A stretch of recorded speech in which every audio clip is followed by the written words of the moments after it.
ക്ലാസ്സിൽ കയറി കുറച്ച് കഴിഞ്ഞപ്പോൾ സാറ് വന്ന് ക്ലാസ് സ്റ്റാർട്ടായി. പിന്നെ ചർച്ചകളെല്ലാം മാറ്റിവെച്ചവർ ക്ലാസ്സിൽ ശ്രദ്ധിച്ചു. എടി, കല്യാണം കഴിഞ്ഞിട്ട് എങ്ങനെയുണ്ട്? ക്യാൻറ്റീനിലിരുന്ന് കോഫി കുടിച്ച സംസാരത്തിലാണ് 4 പേരും. ഇവളെന്താടി മിണ്ടാതിരിക്കുന്നേ? എൻ്റെ പൊന്നോ, ഇവൾ തീരുമാനമെല്ലാം എടുത്തിട്ടാണ് ഇരിക്കണേ. എന്തു തീരുമാനം? എടി ലച്ചു, മിണ്ടാതിരിക്കാതെ കാര്യങ്ങൾ പറഞ്ഞു. അതൊന്നുമില്ല, ഇപ്പം പഠനം മാത്രം മതിയെന്ന് തീരുമാനിച്ചു. അതെന്നാ? എനിക്കറിയില്ല, ഇവളും ഏട്ടനും തീരുമാനിച്ചതാണ്. ആണോ ലച്ചു? ഇപ്പം മനസ്സിൽ പഠനം മാത്രം മതിയെന്നാണ് അഗ്നിയേട്ടൻ പറഞ്ഞത്. എനിക്കും അതേ തീരുമാനമാണുള്ളത്. അപ്പോൾ നിങ്ങൾക്ക് ജീവിക്കണ്ടേ? അത് പഠനം കഴിഞ്ഞിട്ട് തീരുമാനിക്കാം. എന്തായാലും ഇനി 1 വർഷം കൂടെയല്ലേ ഉള്ളൂ. അതുവരെ ഇവർക്ക് അടുക്കാനുള്ള സമയം കിട്ടിക്കോളും. അതെ, അപ്പോഴേക്കും എല്ലാം ശരിയാകും.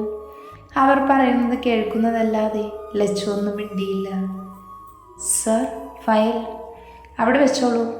ഫയൽ അവിടെ വെച്ചിട്ടും പോകാതെ നിൽക്കുന്നത് കണ്ട് അവൻ തല ഉയർത്തി നോക്കി. അവൻ നോക്കുന്നത് കണ്ടതും അവൾ അവനെ നോക്കി വശ്യമായി ചിരിച്ചു. അവൻ അവളെ മൊത്തത്തിൽ വന്ന് നോക്കിക്കൊണ്ട് ചെയറിൽ നിന്ന് എഴുന്നേറ്റ് അവളുടെ അടുത്തേക്ക് വന്നു. എന്താണ്? അറിയില്ലേ? ഇന്ന് നൈറ്റ് ഫ്ലാറ്റിൽ വാ. ഞാൻ വിചാരിച്ചു കല്യാണം കഴിഞ്ഞപ്പോൾ മൈൻഡ് ചെയ്യില്ല എന്ന്. അവൾ അവനെ വീട്ടിലിരിക്കട്ടെ, പുറത്ത് വേറെ ആൾക്കാരുണ്ടല്ലോ. എന്നാ ചെല്ല്. അവൾ അവൻ്റെ ക്യാബിൽ നിന്ന് പുറത്തേക്ക് പോയി. അവൾ പോകുന്നത് നോക്കിയിട്ട് അവൻ ജോലിയിലേക്ക് തിരിഞ്ഞു. ഫോൺ അടിക്കുന്നത് കേട്ട് അവൻ അതെടുത്ത് നോക്കി. പിന്നെ താല്പര്യമില്ലാതെ എടുത്തു. ഹലോ, ഇന്ന് നേരത്തെ വരുമോ? എന്താ രേഷ്മ കാര്യം? പുറത്ത് പോകാൻ. നോക്കട്ടെ, കുറച്ച് തിരക്കുണ്ട്, അതുകൊണ്ട് ലേറ്റാകും. വാ പ്ലീസ്. ഇന്നെന്തായാലും പറ്റില്ല, നാളെ നോക്കാം. എന്നാ ഓക്കെ. അവൻ ഫോൺ കട്ട് ചെയ്ത് വർക്ക് ചെയ്യാൻ തുടങ്ങി. അഗ്നി. കിച്ചു അഗ്നിയെ വിളിച്ചുകൊണ്ട് അവൻ്റെ ക്യാബിനിലേക്ക് കയറി വന്നു. എന്താ? SJ ഗ്രൂപ്പിൻ്റെ പ്രൊജക്റ്റ് എങ്ങനെയാണ്? തൽക്കാലം അത് നിർത്തിവെക്കാം. ലക്ഷ്മിയുടെ ചെറിയച്ഛൻ വിളിച്ചു. പ്രൊജക്റ്റ് കാര്യങ്ങളൊന്നും തുടങ്ങിയില്ലല്ലോ എന്ന് ചോദിച്ചു. അയാൾക്ക് പേടിയുണ്ട്. എന്തായാലും ഇപ്പം അത് സ്റ്റോപ്പ് ചെയ്ത് വെച്ചു എന്ന് അറിയിക്കുക. കമ്പനി ഇപ്പം നഷ്ടത്തിലാണല്ലോ. അപ്പോൾ ഈ പ്രൊജക്റ്റ് കൂടെ നഷ്ടപ്പെട്ട പണിയാകും. അതുകൊണ്ടല്ലേ മകൾ ഒളിച്ചോടിയപ്പോൾ ലക്ഷ്മിയെ കൊണ്ട് വന്നത്. ഇതൊന്നും നമ്മളറിയില്ല എന്ന് വിചാരിച്ചു കാണൂ. അതെ. എന്നാ ഓക്കെ, ഞാൻ പോകുക. ഓക്കെ. അഗ്നി അവൻ്റെ വർക്കിലേക്ക് തിരിഞ്ഞു. കിച്ചു അവൻ്റെ ക്യാബിനിലേക്ക് പോയി. അങ്ങനെ ഇന്നത്തെ ക്ലാസ് കഴിഞ്ഞു. നിങ്ങൾ എങ്ങനെയാണ് പോകുന്നേ? ഡ്രൈവർ വരും, ഇവിടെ വെയിറ്റ് ചെയ്യണം. എന്ന് നിങ്ങൾ പോകുക, നാളെ കാണാം. Okay, by. ലച്ചു, പോകുക. ശരി. ലച്ചുവിനോടും കല്ലുവിനോടും യാത്ര പറഞ്ഞവർ പോയി. ലച്ചു വാ, നമുക്ക് അങ്ങോട്ട് നീങ്ങി നിൽക്കാം. കല്ലു ലച്ചുവിനെയും കൊണ്ട് ഗേറ്റിൻ്റെ അടുത്ത് നിന്നു. കുറച്ച് മാറി നിൽക്കാനായി നടന്നു. പെട്ടെന്ന് ദൂരെ നിന്നൊരു കാറ് സ്പീഡിൽ വന്ന് ലച്ചുവിനെ ഇടിച്ചു തെറിപ്പിച്ചു. ഒരു നിലവിളി കേട്ട് കല്ലു പെട്ടെന്ന് തിരിഞ്ഞു നോക്കി.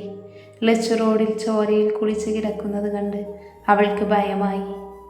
ലച്ചു. കല്ലു ലച്ചുവിനെ വിളിച്ചോടി. അപ്പോഴേക്കും ആക്സിഡൻറ്റ് കണ്ട് എല്ലാവരും അങ്ങ് ഓടി വന്നു. മായയും അമ്മുവും ബസ് സ്റ്റോപ്പിൽ നിന്ന് അങ്ങോട്ട് ഓടി വന്നു. ലച്ചു. അവർ 3 പേരും കൂടെ അവളെ വിളിച്ചുകൊണ്ടടുത്തിരുന്നു. അപ്പോഴാണ് അവരുടെ ഡ്രൈവർ അങ്ങോട്ട് വന്നത്.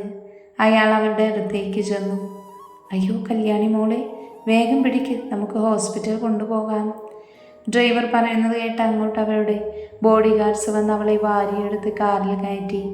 കല്ലുവും അമ്മുവും മായയും കരച്ചിലാണ്. അവളെയും കൊണ്ട് പെട്ടെന്ന് തന്നെ ഹോസ്പിറ്റലിലേക്ക് പോയി. അഗ്നി. കിച്ചു അലറി വിളിച്ചുകൊണ്ട് അഗ്നിയുടെ ക്യാബിൻ്റെ ഡോറ് തുറന്നു വന്നു. അവൻ്റെ അലർച്ച കേട്ട് അഗ്നി മുഖം ഉയർത്തി നോക്കി. കണ്ണു ചുവന്ന് വല്ലാത്തൊരു മുഖത്തോടെ നിൽക്കുന്ന കിച്ചനെ കണ്ട് അവൻ എന്തോ പന്തികേട് തോന്നി. എന്താടാ പ്രശ്നം? അഗ്നി, ലച്ചുമോൾക്ക് ആക്സിഡൻറ്റ്. വാട്ട്? അഗ്നി അവനോട് അലറിക്കൊണ്ട് ചോദിച്ചു. ഇപ്പോൾ ഗാർഡ്സ് വിളിച്ച് പറഞ്ഞതാ. വാ, നമുക്ക് അങ്ങോട്ട് പോകാം. അഗ്നി വേഗം തന്നെ ലാപ്പെടുത്ത് വെച്ച് ഫോണെടുത്ത് കയ്യിൽ പിടിച്ച് പുറത്തേക്ക് ഇറങ്ങി. അപ്പോഴേക്കും കിച്ചുവിൻ്റെ അലർച്ച കേട്ട് റിയ അങ്ങോട്ട് വന്നു. സർ. റിയ, എമർജൻസി എന്തെങ്കിലും ഉണ്ടെങ്കിൽ വിളിച്ചറിയിക്കണം, ഞങ്ങൾ ഇറങ്ങുക. Okay sir. അവർ അത്രയും പറഞ്ഞുകൊണ്ട് ഹോസ്പിറ്റലിലേക്ക് തിരിച്ചു. പറ്റുന്ന അത്രയും സ്പീഡിലാണ് അവർ പോയത്. കുറച്ചു കഴിഞ്ഞവർ അവരുടെ തന്നെ ഹോസ്പിറ്റലിലെത്തി. കാറ് പാർക്ക് ചെയ്തവർ അകത്തേക്ക് കയറി. റിസപ്ഷനിലിരിക്കുന്ന ആളോട് അവർ ചോദിച്ചു. ഹോസ്പിറ്റൽ ഓണേഴ്സ് വന്നത് കണ്ട് അവർ എഴുന്നേറ്റു നിന്നു. കാര്യം ചോദിച്ചപ്പോൾ ഐസിയുവിലാണെന്ന് പറഞ്ഞു. അവർ വേഗം ലിഫ്റ്റിൽ കയറി സെക്കൻഡ് ഫ്ലോറിൽ വന്നു. ഐസിയുവിൻ്റെ ഫ്രണ്ട് ഡ്രൈവർ, കാർഡ്സ്, കല്ലു, ഫ്രണ്ട്സ് എല്ലാവരും ഉണ്ടായിരുന്നു. ഇവരെ കണ്ട് എല്ലാവരും നോക്കി. കല്ലു കരഞ്ഞുകൊണ്ട് കിച്ചനെ കെട്ടിപ്പിടിച്ചു. ഏട്ടാ, ലച്ചു. ഒന്നുമില്ല, നീ ഇവിടെ ഇരിക്ക്, കരയില്ലേ. കിച്ചു കല്ലുവിനെ അവിടെ ഇരുത്തി അഗ്നിയെ ഒന്ന് നോക്കി. അവൻ ഗാർഡ്സിൻ്റെ അടുത്ത് സംസാരിക്കുവാണ്. കിച്ചു അങ്ങോട്ട് ചെന്നു. അഗ്നി അവരോട് ചോദിച്ചു, എന്താ ഉണ്ടായത്? സർ, അവർ രണ്ടുപേരും കോളേജ് ഗേറ്റ് കഴിഞ്ഞ് അല്പം മാറി നിൽക്കാനായി നടന്നതാ. കല്യാണി മേഡം മുമ്പിലായിരുന്നു. പുറകിൽ ലക്ഷ്മി മേഡം പെട്ടെന്ന് സ്പീഡിൽ വന്ന് കാറിടിച്ചിട്ടു. ഞങ്ങൾ കുറച്ച് ദൂരെ നിൽക്കുമായിരുന്നു. അപ്പോഴേക്കും ഡ്രൈവർ വന്നു. പിന്നെ പെട്ടെന്ന് ഇങ്ങോട്ട് കൊണ്ടുവന്നു. ഡോക്ടർ എന്ത് പറഞ്ഞു?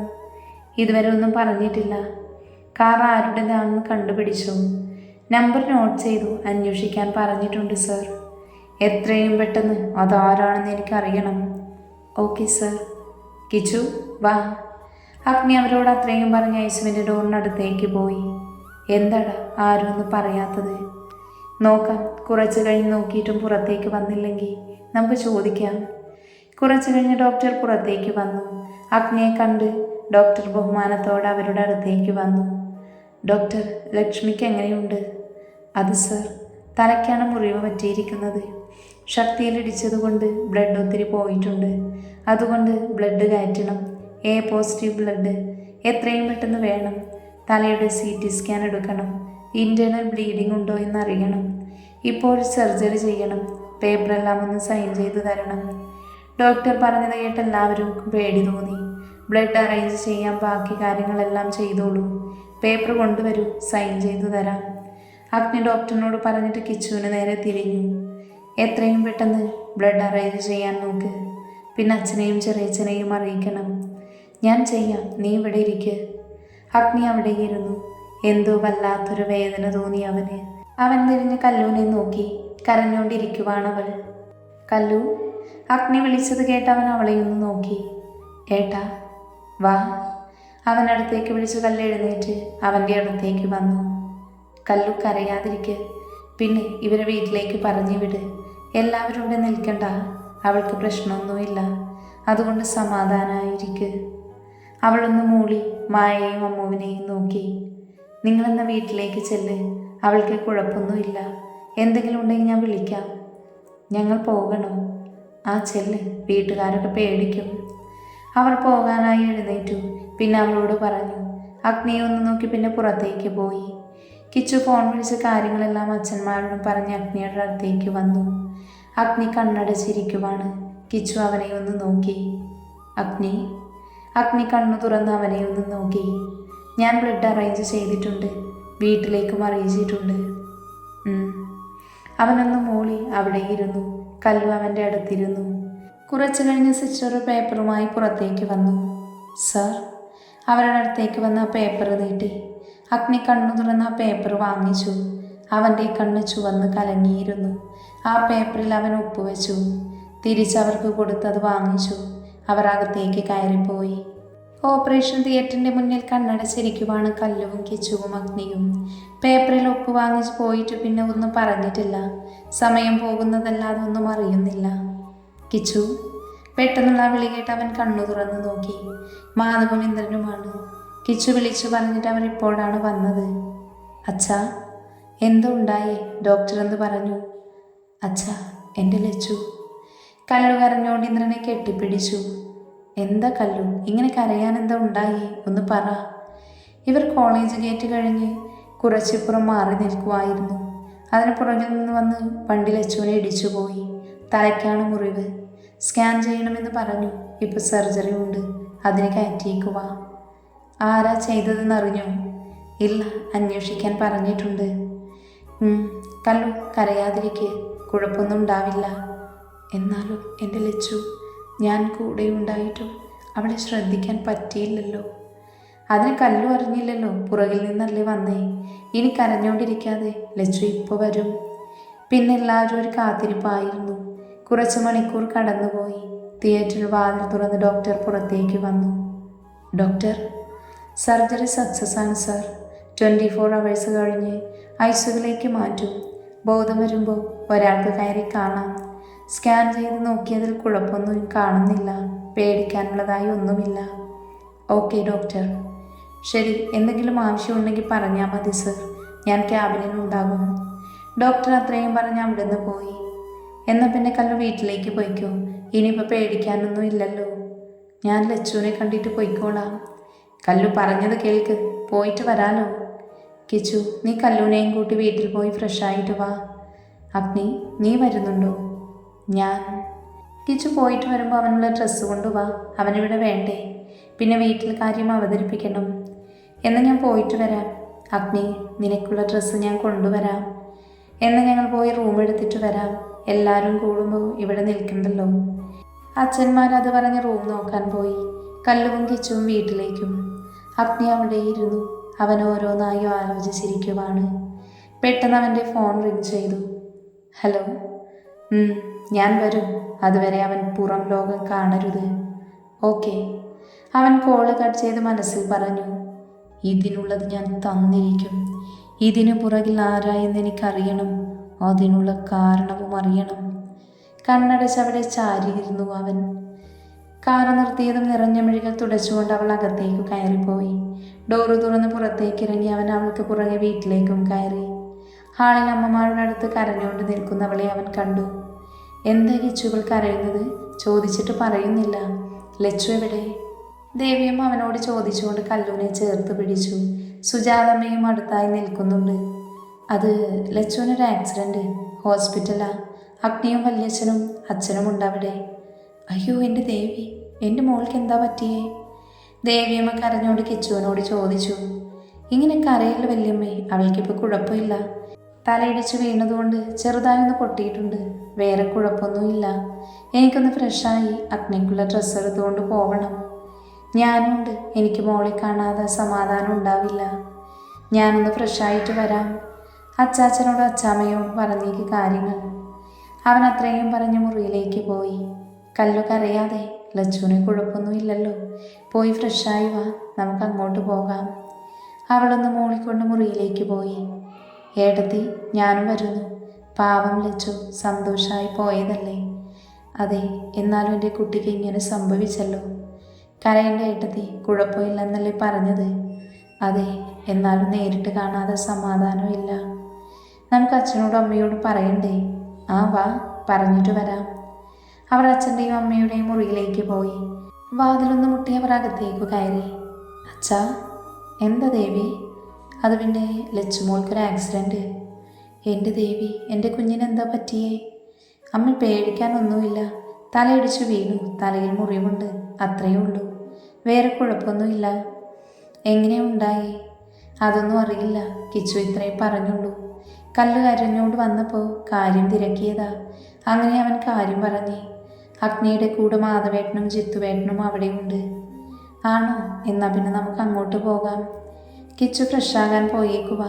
അവൻ വന്നിട്ട് പോകാം. എന്നവൻ വരുമ്പോൾ വിളിക്ക്. ശരി അച്ഛാ. അവരോട് പറഞ്ഞ അമ്മമാർ പുറത്തേക്ക് വന്നു. അങ്ങനെ നമ്മൾ വിചാരിച്ചത് നടന്നു. അവൾ ഇനി ജീവനോടെ ഉണ്ടാവില്ല.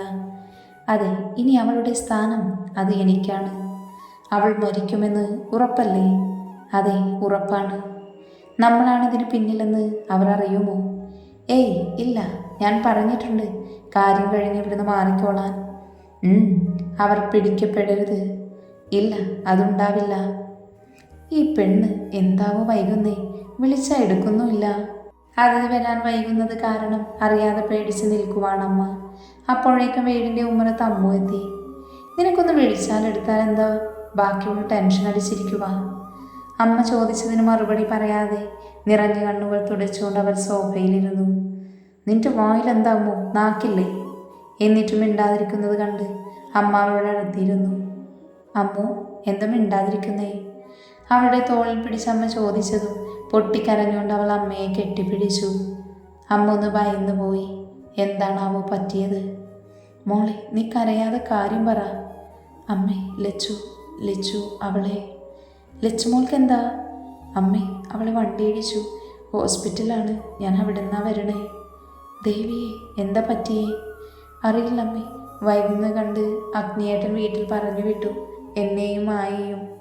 നീ കരയാതെ, ഞാൻ ആദ്യം വിളിച്ചു നോക്കാം. അമ്മ അവളെ സമാധാനിപ്പിച്ചുകൊണ്ട് ഫോൺ എടുക്കാനായി പോയി.